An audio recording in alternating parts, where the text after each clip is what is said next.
Magandang gabi, Pilipinas!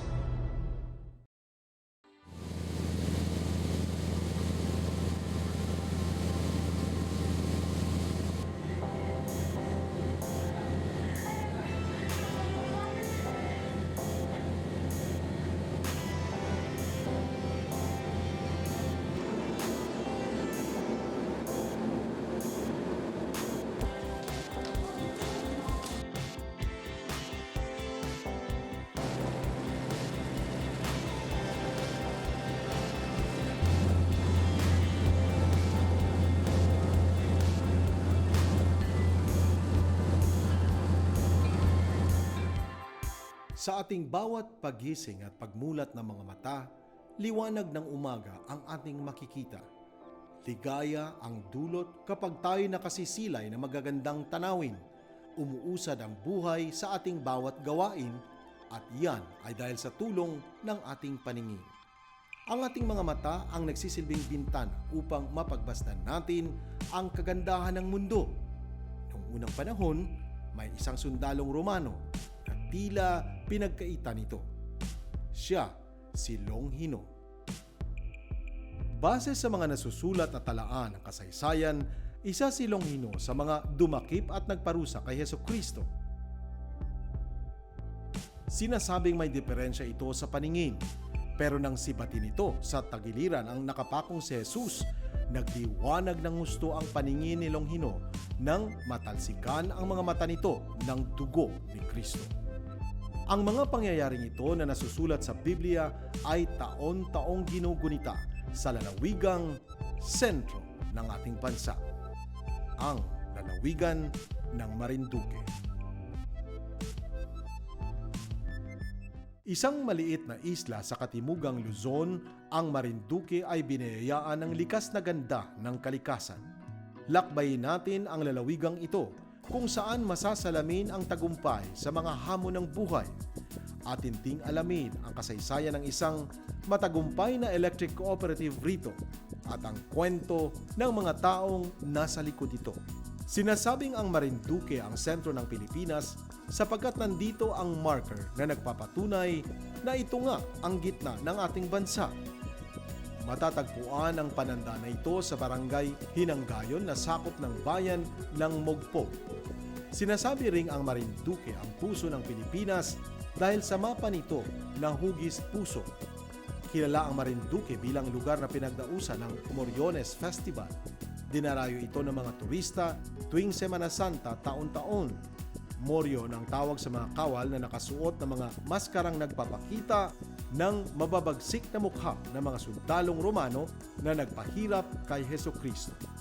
Ang kwento tungkol kay Longhino ang isinasadula sa mga kalye sa pagdiriwang na ito matapos na gumaling ang kapansanan sa paningin dahil sa dugo ni Kristo. Nakumberte si Longhino bilang Kristiyano na siyang naging dahilan para hanapin siya ng mga kapwa niya sundalong Romano para patayin. Dahil sa pagiging relihiyoso ng mga tao rito, kilala ang Marinduque bilang isang lugar na mapayapa. Tulad kay Longhino, tila may kapansanan ang lalawigan, maraming taon na ang nakararaan dahil sa laganap na kadiliman. Subalit animoy tumilamsik ang liwanag nang ang isang kooperatiba ng kuryente ay maitatag. Lubusan nang nagliwanag ng mabuo at maitayo ang Marinduque Electric Cooperative o Marelco noong 1973. Sa lahat ng oras, ang Marelco po ay nakahandang maglingkod sa inyo. Ang Marelco po ay nagsimula organize noong March 27, 1973. Ito po ay parang pinakiusap ng dating governor ng Marinduque. Noon ay siya ay parang assemblywoman, the late Governor Carmencita Reyes. Kasi silang mag-asawa, ang kanyang asawa si Commissioner Edmundo Reyes ay malapit sa mag-asawang Marcos. So, hindi sana mapapasama sa mga unang batches ng provinces na magkakaroon ng electric cooperative ang Marinduque. Pero, yun nga, ka-vibes or friend ni Madam Governor, si Mrs. Marcos, kaya ipinakiusap niya na maisama ito. So, 1973, March 27, organize siya. So ngayon ay nasa 46 years na ang Marelco. Ang franchise area, ang coverage area ng Marelco ay ang buong Marinduque. Composed of 6 na bayan siya, 6 towns. Buwak, yung capital ng Marinduque, Mogpog, Santa Cruz, Torrejos, at Buenavista at Gasan. Sa tulong ng National Electrification Administration, nabigyan ng 29 million na pautang ang Marelco para ang operasyon nito ay makapagsimula. Sa tuluyang pagpupursigi, nakamit ng lalawigan ang 100% electrification noong June 28, 1982. Taong 1984, nagsimula ang diretsyong 15 oras na serbisyo mula Lunes hanggang Biyernes. Kung araw namang may kuryente tuwing Sabado at Linggo. Yung madidilim na bahagi ng operation ng Marelco kapag nagkaroon ng mga bagyo. Ang unang napakalakas na bagyo na tumama sa Marinduque ng taong 1987, yung Herming. Mabuti na lamang at nandiyan ang NEA, ang National Electrification Administration, at nagbibigay ng suporta para makabangon ulit ang co-op. Isa pang dagok sa amin yung taong 2006, yung Reming.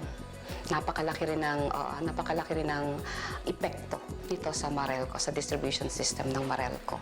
Yun yung mga pinakamadidilim na bahagi. At isa pa ay noong magkaroon ng parang widespread blackouts dito sa Marinduque. Yun ay dahilan sa nagkulang ang supply or capability ng NPC dahil inalis, nagkaroon ng muring ang Power Barge 120. Malaki yung supply na ibinibigay nun, kaya't nagkulang. So, ang nangyari ay siyempre nagkaroon ng total widespread blackout dito sa buong Marinduque.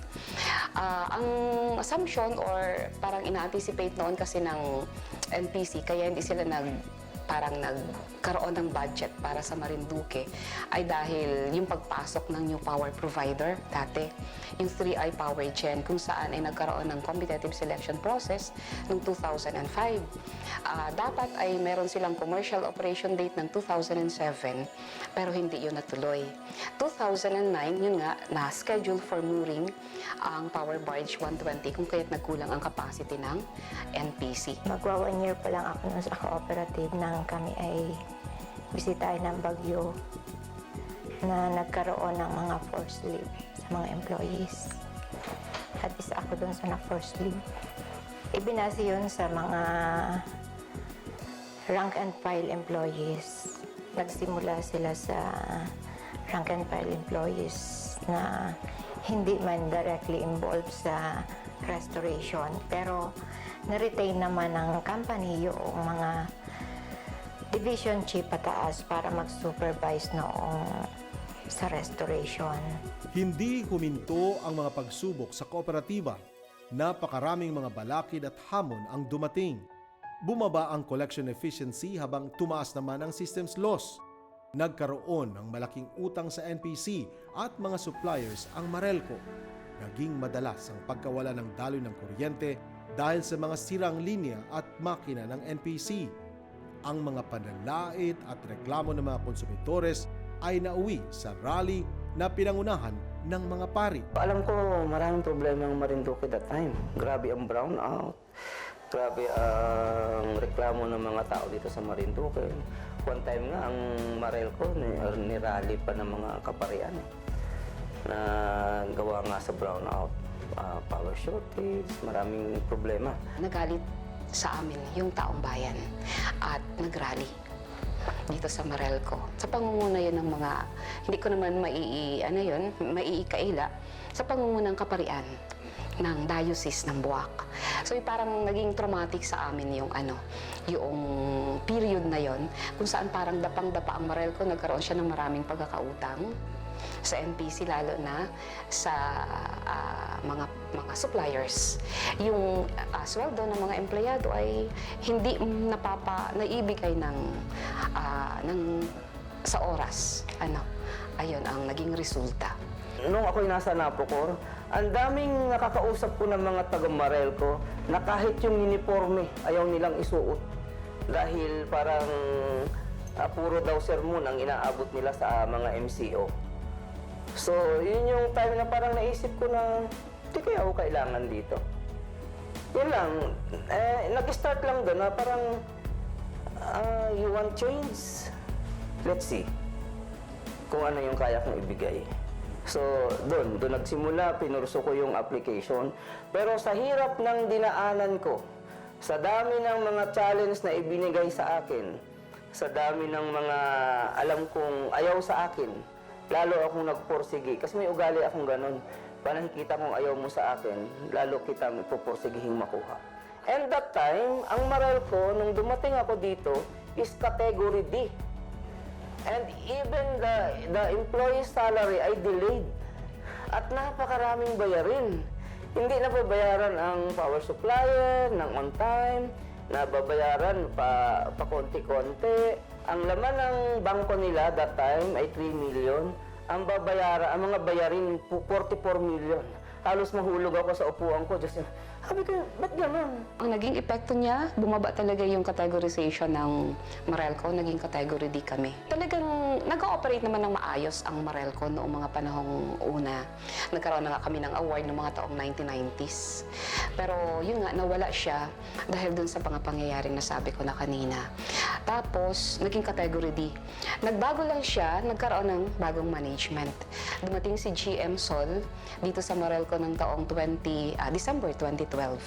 At simula noon, unti-unti sa kanyang sa management niya at sa tulong ng mga employees ay umangat ang categorization ng Meralco. From category D ng 2012, naging category B ng 2013 and 14. Pagkatapos ay naging category AA. Sunod agad ay AA noong 15 and 16. Pagkatapos ng AAA na siya noong 17 and 18 hanggang ngayong 2019. December 12, 2012, dumating ang bagong pamamahala sa Meralco. Nagkaroon ng bagong pananaw, adikain at pamamaraan ng pamamalakad ng kumpanya. May nakita ako na barangay resolution na nagkakaedad na ng 23 years old. So, sabi ko, miniting ko agad, ang strategy ko, miniting ko lahat ng barangay official. Sabi ko sa kanila, huwag muna kayong maiinggit ha. Kasi ang expectation ninyo sa akin as a director is too high. Granting that I can give you immediately what you need as far as kuryente is concerned. No? So sabi ko sa kanila, magbe-base tayo dun sa resolution ng barangay na pinaka-matanda na. So may nakita ako ng 3 resolution ko, hindi ako nakakamali. From barangay Malusak and Butan Sapa. And the other one is, alin pa ba isang matanda-tanda, Sumangga. So yung 3 barangay na yon na may sitio na talagang pagbuklat kong gano'n ng papel, bulok na yung stapler niya, yung staple wire niya, bulok na. So isa yun sa prioritize ko. And thank you very much sa Meralco. Using the, ano ba tinatawag namin doon, kung basta ma-congresista tayo, CDF yun. Pero yun yung 5% reinvestment project fund. So, using that amount, malaking bagay na immediately nasagot yung 3 barangay. And then, tuwan-tuwa yung mga tao, kahit ba maliit lang yung portion na nalagyan sa still, para longer period of time na sila ay naghihintay, umaasa na magkakakuryente, naging lolo at lola na sila at maging lola pa uli yung kanilang mga anak, yun yung time na nagkaroon ng kuryente. So, yan na nga. Sabi ko nga sa kanila, sabi ko sa time will come, itong lugar na ito, iingay. Bakit iingay? Kasi nga, accessible na yung kuryente mo, accessible yung tao dun sa papasok dito ang video okay. Ayan na, umuso ang video okay. Ayun na, umingay na nga. Tinignan ko yung collectibles, nasa parang 30M. Sabi ko, nasaan ito? Ba't di nakukolekta? So, ang daming problema. Sabi ko, what's happening? So, that is the time na nag-decide ako na I will stay. Ang feeling ko, sa ayaw at sa gusto ninyo, mag-retain ako dahil para sa akin, on my drive, na ayusin ang isang lugar, ay palaging ganoon. So, naisip ko na kailangan ako dito. Nag-start ako doon, tiningnan ko yung mga collectibles nila, mga government offices, delayed ang mga bayad, delayed ng 2 months. Starting that time, ay ako kasama ng mga karamihan ng empleyado, pinapalabas ko, collection. Ako yung pumunta sa Capitol, ako yung pumunta sa mga government offices at pinaunawa ko yung kalagayan ng Marelco. Gusto ko pong ayusin, baka pwede rin pong yung mga bayarin ay i-settle po natin at i-update po natin lahat. So yun, nag-start doon. Pag may lahat ng reklamo ng mga kababayan natin, ng mga MCO, ako ang humaharap. Ako ang nag-i-explain. Ako ang tiningnan ko yung mga, sabi ko, ang utos ko. Lahat ng hindi makakabayad, sabihan natin. At lahat ng hindi makakabayad, starting today, lahat ng hindi makakabayad, at naka-due naman na talagang for disconnection na 2 months, 3 months, 4 months, puputulan natin lahat yan. Tiningnan ko ang mga records, napakarami nilang zero reading, low consumption, and isang taon ko yung ginawa. On my first day, buong isang taon, gabi-gabi akong lumalabas. Hanapin ko lang yung mga bahay na bakit low consumption, ay ganito daw kalaki ang bahay, bakit zero reading. So, chinecheck ko. Ako mismo nag-check, hindi ko pinagkatiwala sa iba. Gabi-gabi yan, I risk my life. I risk my security, I risk my safety. Na pinupuntahan yung lahat ng lugar na yon, buong Marinduque. Halimbawa, ngayon, schedule ko ang gasan. So, 1 linggo or 1 buwan yung gasan na lahat ng nakita kong zero reading. Kasi sa gabi mo lang yan makikita. Ang mangyari niyan, kung makita kong may ilaw, maliwanag yung bahay, bakit zero reading? Maliwanag. So, doon, mag-i-start na yan. Ititip ko na yan doon sa grupo ng apprehension team na balikan niya to bukas. Tingnan niyo sa madaling araw, hating gabi, bakit ito ay zero reading? Ano ang reason? Nung unang taon ka na, ang laki ng recovery sa pilferage. Tapos yung marurumi nating linya, lahat yan. Tingnan na natin kung paano ayusin. Kaya nga lang, pagkakasyahin mo kung ano lang yung kaya ng company na bayaran. Kasi even the salaries of employees delayed ng 1 month. 1 month. Yung susweldohin nila ngayon, yun yung nakaraang buwan o yung nakaraang 15 o nakaraang 30. Sabi ko, ba't ganito? Ano nangyari sa inyo? So, totoo yan. Delayed ang salaries. Pagdating sa warehouse, walang metro, walang service drop wire, walang wire pag-rehab. Dahil yung karamihan ng mga supplier ayaw mag-deliver na ng materyales dahil hindi raw nakakabayad ang Marelco. Sabi ko, ano nangyari? Yung rating ng Marelco on that 2012 is category D. So, nung sumunod na taon, nakakakita na ako ng kaunting pagbabago. Naging B kami, naging B, tapos yung sumunod pang taon, naging A, yung sumunod pang taon, naging double A, hanggang sa 2 years na kaming triple A. Lumaki ang revenue at lumawak ang distribution system ng Marelco dahil patuloy na nadadagdagan ang mga konsumidores. Mula sa large classification noong 2012, ito ay naging extra large cooperative simula 2016 hanggang sa kasalukuyan. Napakalaking tulong ng automation, ng ating read and bill system. Kasi nga ay dahil doon, tumaas ang collection efficiency. Nagkaroon ng parang nadisiplina natin yung mga yung mga member consumers na magbayad talaga on time. Dahil doon ay naisama namin sa electric bill yung surcharge na sinasabi na kapag hindi sila nakabayad sa within the grace period, ay papatawa na sila ng surcharge after. So yung mga tao ngayon talaga nagmamadali na magbayad during the grace period. At gayon din yung pagkokontrata sa mga bayad centers. Ayun, malaking tulong yun sa amin para talagang makakolekta ng maayos. Tapos, kasama din nun, kaugnay din sa collection, meron kami ngayong 60 plus, parang 65 na Barangay Power Association. Sila yung mga collection agents ngayon na tumutulong sa Marelco sa pagkokolekta. In return, meron silang insentibo na nakukuha sa pagkokolekta nila. Yun, parang tumaas ang aming collection efficiency. Nababayaran na namin sa oras ang National Power Corporation. Nakaka-avail na kami ng 3% PPD. Nabayaran yung mga utang na dati na. Yung Member Services Division rin ang nag-organize ng mga Barangay Power Associations. Yung sinasabi namin, Bapa, kung saan Yung mga barangay power associations na yan, ini-empower namin as collection agents. Binibigyan din namin sila ng livelihood para doon sa pagiging barangay power association nila, nagkakaroon sila ng kapangyarihan within the barangay. Bali, may nauna kaming BAPA na na-organize noong 2013. And then, nung pagdating ni GM, nagdire-diretso na kami ng pag-organize ng mga BAPA. At sa kasalukuyan, yung mga barangay power association na na-organize namin, ay 70 barangay power associations na. Kaginhawaan sa buhay at serbisyong tunay ang handog ng Marelco sa mga Marinduqueño. Ang hangarin nilang makapagbigay ng maalwang pamumuhay ay hindi hihinto sa ngalan ng serbisyong may puso. Currently, our collection efficiency this July 2019 is almost 102%.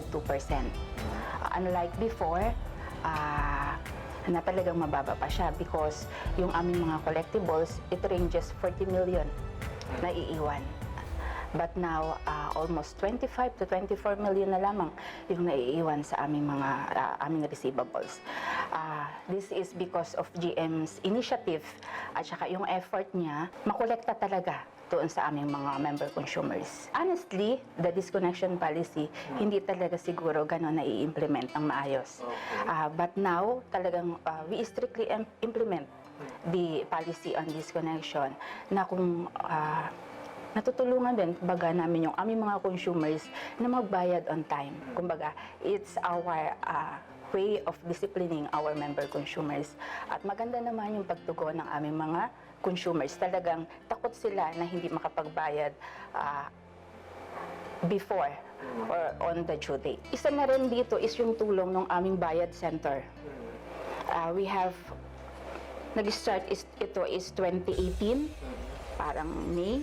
At maganda naman yung turnout niya na kung saan ay yun yung nakatulong sa pag-improve ng aming collection efficiency. Maraming way yung aming mga consumers kung paano sila kakabayad ng kanilang mga electric bills. Nandyan ang LBC, ang Western Union, meron ding SIM Insurance which is province-wide, available naman sila. And hopefully, before September ends, sana yung Palawan pumasok. Sa kasalukuyan, ang 218 barangay ay napailawan na. Sa tulong ng Sitio Electrification Program ng gobyerno, 97% na ang mga sitio na may kuryente. 102% o 58,990 households na ang may kuryente.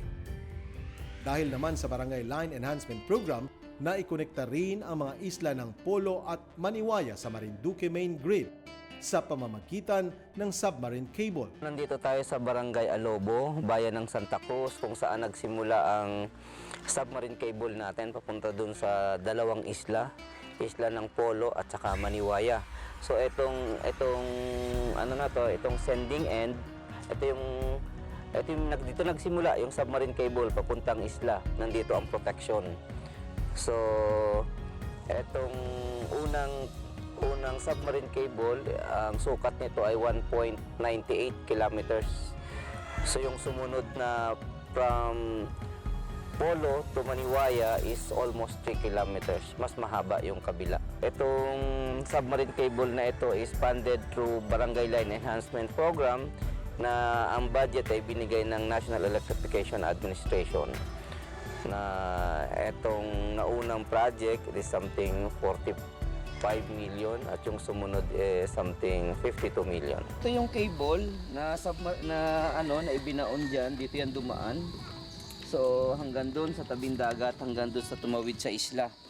Ito ay may maayos na environmental compliance kasi inayos naman natin ang nito sa DNR bago ito nabigyan ng permiso na dumaan dito ang ating wire. So mula dito, diretso ito doon sa dagat hanggang sa tumawid doon sa isla. In-inaugurate ito to energize February 2018, yung una.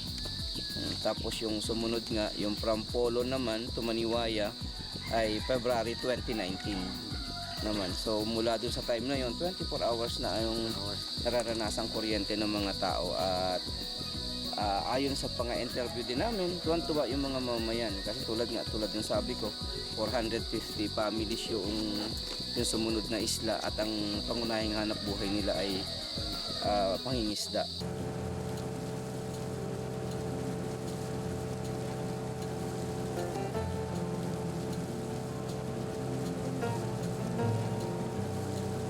Mga islang pupuntahan natin ngayon, sir, ay una, yung sa ngayon, kung saan tayo palapit is yung Maniwaya. Ito pong Maniwaya, ito yung nilagyan namin ng kuryente noong nitong February 9 ng 2019.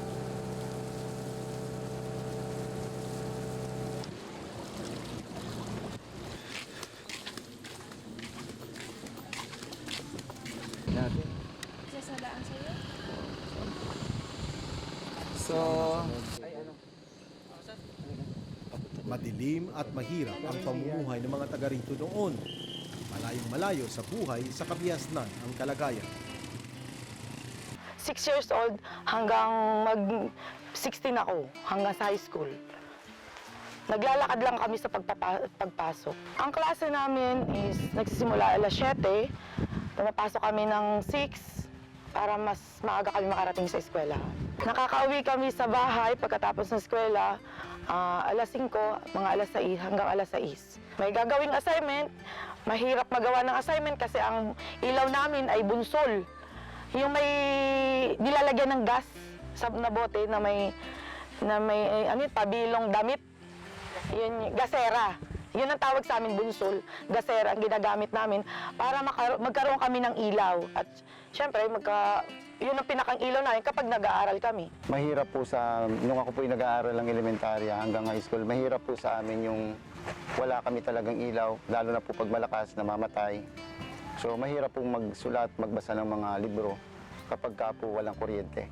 So yun po ay nung binigyan po kami ng oras na 8 hours, yun po ay tumagal lang nasa mga 20 years ang lumipas po na panahon bago po kami maging 24 hours. Medyo may kahirapan dahil sa walang ilaw nga at saka medyo wala pa masyadong matao rito. Parang malungkot at saka hirap na hirap yung kumilos pag walang ilaw. Dahil nga sa nagakong ka pa ng banuot na pantanlaw para makagala ka. Nakakong kami ng mga dahon ng nyug para ilaw sa pag-halimay gagala ka. Ang hirap dito po bumabagyo. Dahil ang pagkain na dito ay pag naibos ang pagkain sa bayan pa nabili. Pag wala pang mabili, babalutin ka lang ng balikat para kaintay ka ng gatis ka ng gutom. Dahil walang mabili, may pera, walang abili. Nung pong nabalita ko po sa kabilang isla na may submarine cable na po, so nag-usap po kami ni Congressman. Ako po hindi pa kapitan noon na sabi ko, kung sana kahit hindi naman ako kapitan matulungan mo kami na sana mayroon din kami. Nangangarap din po kami na magkaroon ng submarine cable kasi nakakaingit po yung kabilang isla na 24 hours na sila. So, nung magkausap po kami nung mahal na araw ni Kong, before mag-election, sabi niya sa akin, pare, ikaw, subukan mo, patama ka, maggawa ka lang ng mga resolusyon, sumulat ka lang sa akin, usapin mo kung anong kailangan mo, ibibigay ko. Pagkatapos nung dumaan po yung nakalipas na eleksyon, nagkausap po kami at muli ko pong binuklat yung tungkol po dun sa submarine cable. Sabi ko, Kong, nanalo na ako. Kaya sabi ko, baka naman pwede nang iregalo mo sa akin yung nire-request ko sa iyo na submarine cable papunta dito sa isla namin. Sabi niya sa akin, huwag kang mag-alala. So hindi ko natagalan yun. Parang wala pang isang buwan, dumating po, nakita ko na lang po na nakausap ko na po yung mga taga-Marelco na mayroon na po mag-ano na nga po dito ng mag-uumpisa na yung pag-ano ng submarine cable. Sabi ko, hindi napakalaking pong pasalamat ko na dumating po yung time na yon na nabiyayaan po kami ng ganun kalaking halaga. Almost nasa 66 million po yung pondo na nilaan dyan na nanggaling sa Department of Energy na nilaanan po ni Kong Alan Velasco ng pondo para mabigyan po kami ng ganitong proyekto, ng napakalaking proyektong ganito. Unang-una, kailangan nating ipursige ang development ng source ng kuryente through renewable dahil merong directive ang Department of Energy na kailangan ang mga electric cooperatives ay compliant sa tinatawag na RPS or yung Renewable Portfolio Standard, no? At the same time, kailangang i-develop ang mga source ng kuryente na renewable dahil ang daming available. Unang-una yung solar. So dapat mga electric cooperatives kasama sa kanilang strategic planning yung pagtayo ng mga power plant na ang source ay renewable. Malayo pa ang tatahakin ng kooperatiba. Sa pagsulong nito'y mananatiling inspirasyon ang mga ngiti mula sa mga member consumer owners na umaasa sa liwanag na hatid nito. Ang lahat ng ito'y naabot ng mga Marinduqueño sa pamamagitan ng pagtutulungan at determinasyon. Higit sa lahat, malaki ang papel na ginampanan ng general manager ng kooperatiba kaya nakabangon ang Marelco bago tuluyang bumagsak.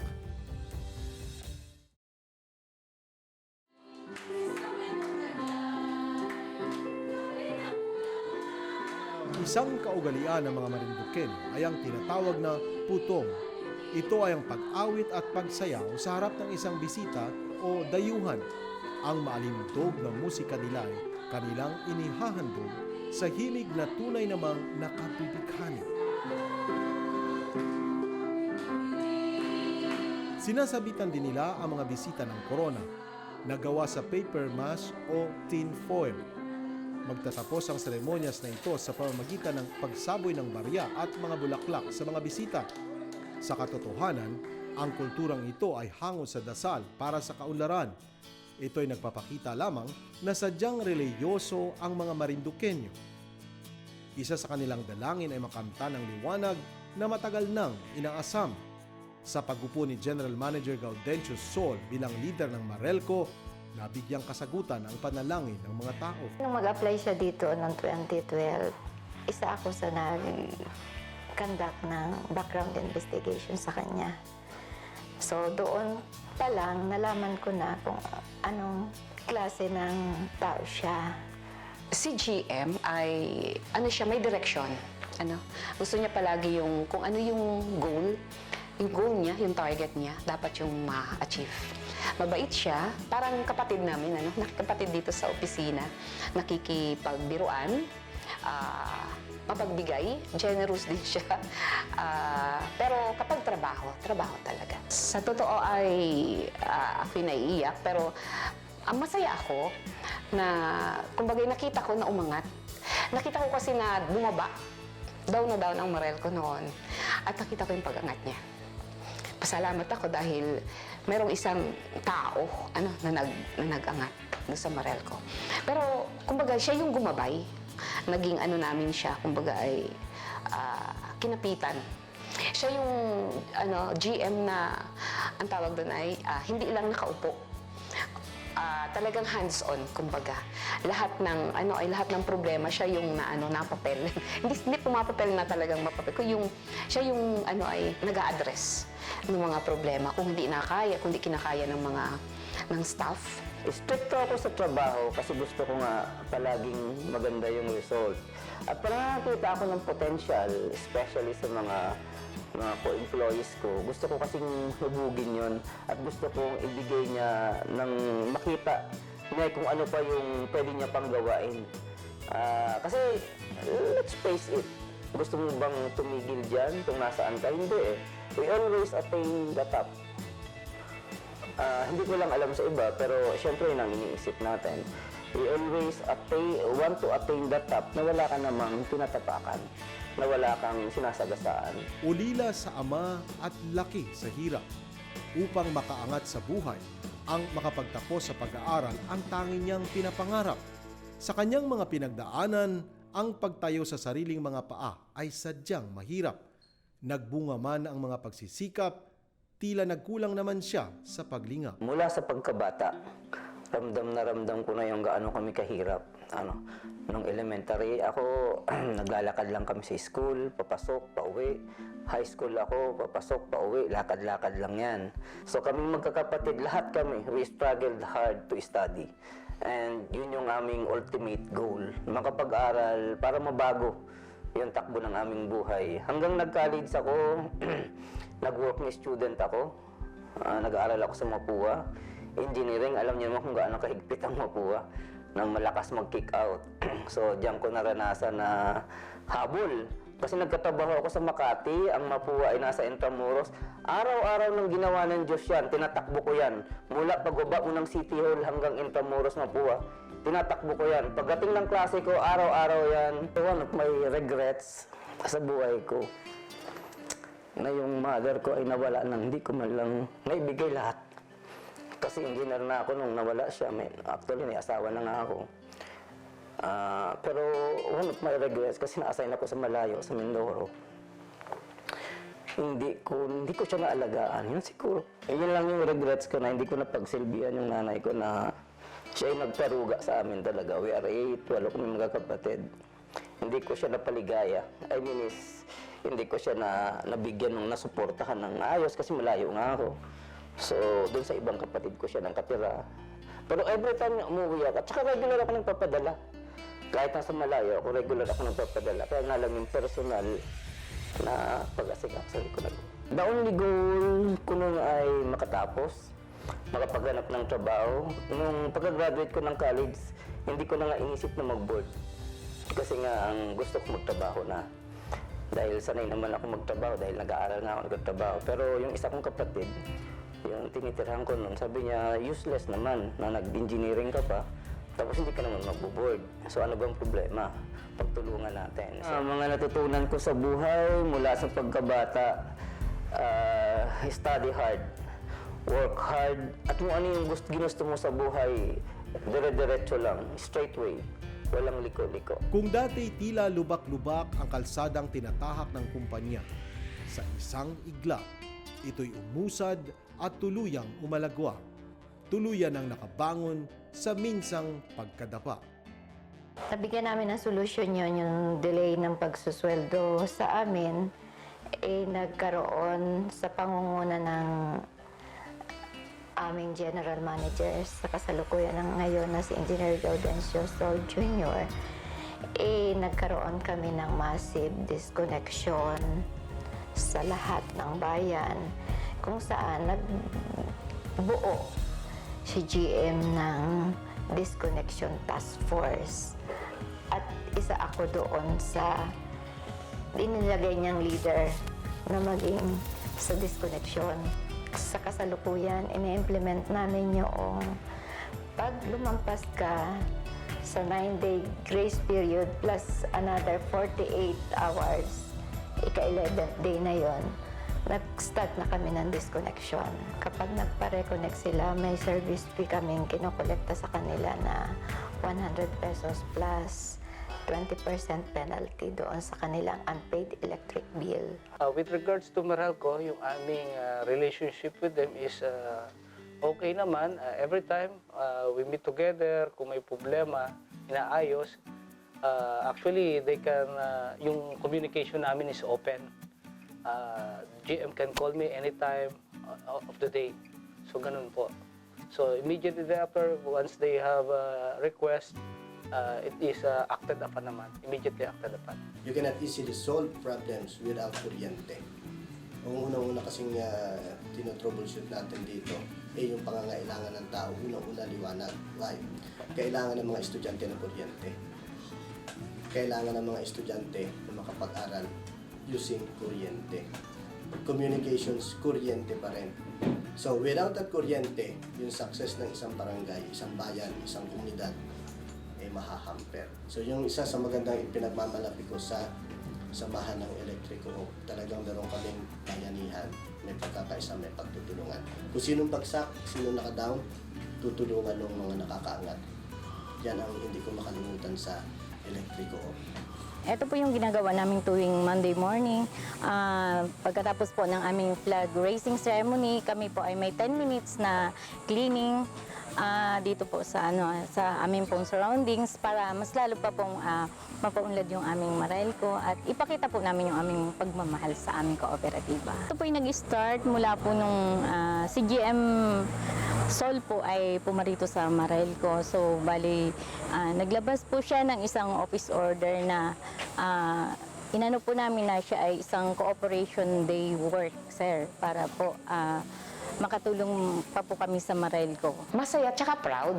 Proud ngayon ako dahil talagang kahit saan ay di masasabi namin na empleyado kami ng Marelco. Dahil dati, pag pumunta ka sa isang lugar, taga Marelco yan, brown out na naman yung ganon. Though ngayon, hindi namin pa talaga totally maalis na magkaroon ng parang palaging may comment din yung mga tao. Hindi mo naman talaga masasatisfy lahat. Pero nandoon yung pagbabago sa serbisyo. Masasabi ko na talagang si GM ay isang public servant dahil pinakita niya yung commitment niya, at saka dedication sa trabaho. 24/7, kumbaga, yung kanyang paglilingkod. Walang anumang pagsubok ang di kayang lampasan. Anumang ambisyon, makakamit kung malinis ang isipan.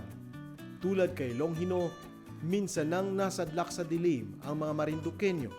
Subalit ang paghilom ng hinagpis ay natamo nang magsabog ng liwanag ang Marelco. Magandang gabi, Pilipinas!